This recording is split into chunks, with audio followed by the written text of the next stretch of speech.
Bonjour et bienvenue sur ce podcast où nous allons parler de mon identité en Christ. Quand nous acceptons le Seigneur Jésus comme Seigneur et Sauveur, nous devenons une nouvelle créature. Selon la parole de Dieu dans 2 Corinthiens 5, verset 17, si quelqu'un est en Christ, il est une nouvelle créature. Les choses anciennes sont passées, voici toutes choses sont devenues nouvelles. Nous sommes nés de Dieu, de sa semence. Autrefois, nous étions esclaves du péché, de la malédiction, car notre esprit avait l'héritage adamique, l'homme qui avait introduit le péché sur la terre et dont nous étions tous victimes.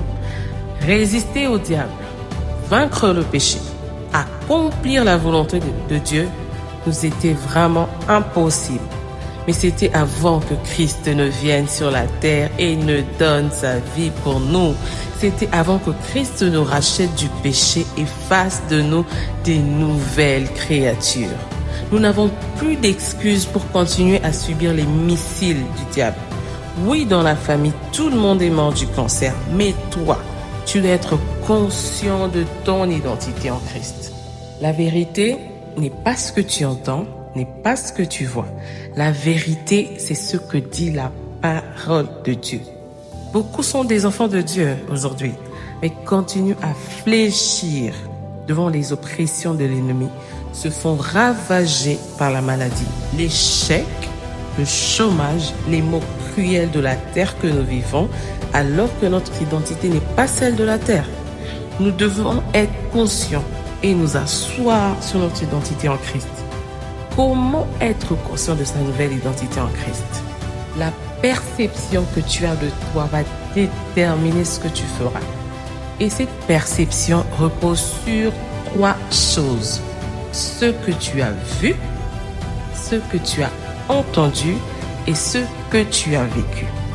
Toutes ces choses, d'une manière ou d'une autre, ont affecté notre conscience. Il faut donc se saturer de la parole de Dieu, qui est la seule vérité, vu que notre être intérieur a été bombardé par des informations mensongères.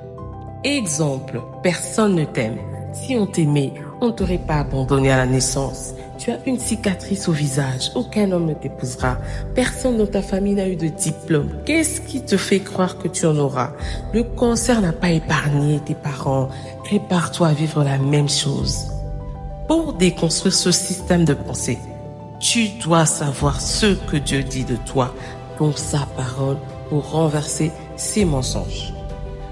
L'identité est le fondement de la vie, la fondation sur laquelle tout se construit. La vie te posera les questions suivantes. Qui es-tu? Pourquoi existes-tu? Où vas-tu? Qu'as-tu? Avec qui fais-tu ce voyage? À qui profitera ton existence? Comment tu réponds à ces questions si tu n'as aucune conscience de ton identité?